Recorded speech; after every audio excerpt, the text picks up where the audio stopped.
જે જગ્યા ઉપર ખુદ સ્વયં ભગવાન શંકર પ્રગટ થયા હોય તેવી જગ્યા એટલે મહેશ્વર મહાદેવ, જેને લોકો મસીહા મહાદેવ તરીકે પણ ઓળખે છે. તે વિજાપુરની નજીક મહેશ્વરપુરા ગામમાં આવેલી છે. તો ચાલો દર્શન કરીએ. લોકવાયકા મુજબ આ જગ્યા આશરે 1000 વર્ષ જૂની છે. એવું કહેવાય છે કે અહીંયા સ્વયં ભગવાન શંકર પ્રગટ થયા હતા. આ મંદિરમાં શિવલિંગ નથી, પરંતુ શિવલિંગની જગ્યાએ જમીનની નીચે પ્રતિમાની પૂજા થાય છે. અહીંયા માનતા રાખવાથી ચામડીના રોગ એટલે કે મોઢા ઉપરના મસ, કોઢ, ગાંઠ અને મુખ્યત્વે કાળો મસ થયો હોય તથા હરસમસા થયા હોય તો તેની માનતા રાખવાથી લોકોના રોગ દૂર થયાના દાખલા છે.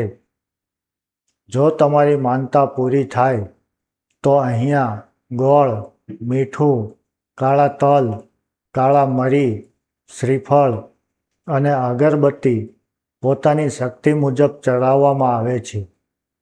ખાસ કરીને અહીંયા મસાની માનતાવાળા લોકો આવતા હોવાથી મસીહા મહાદેવ તરીકે ઓળખે છે.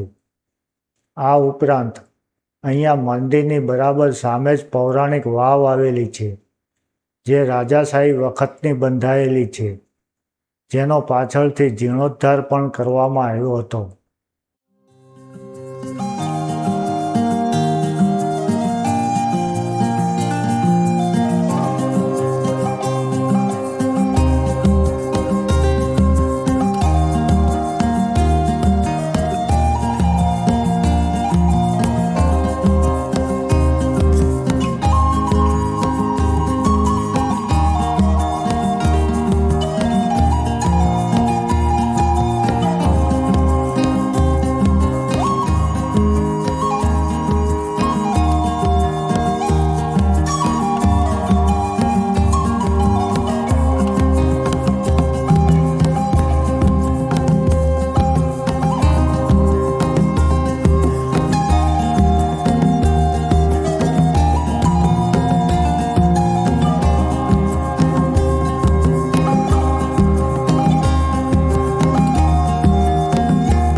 હવે વાત કરીએ અહીંયા સુધી પહોંચવું કેવી રીતે. તો મહેસાણા હિંમતનગર હાઈવે ઉપર વિજાપુર ગામથી માત્ર 3.5 કિલોમીટરના અંતરે જ આવેલું છે અને અમદાવાદથી મહેશ્વરપુરા ગામ માત્ર 66 કિલોમીટરના અંતરે જ આવેલું છે. તો આ હતી મહેશ્વર મહાદેવ એટલે કે મસીહા મહાદેવની જાણકારી. ફરી મળીશું એક આવી જ નવી જગ્યાએ.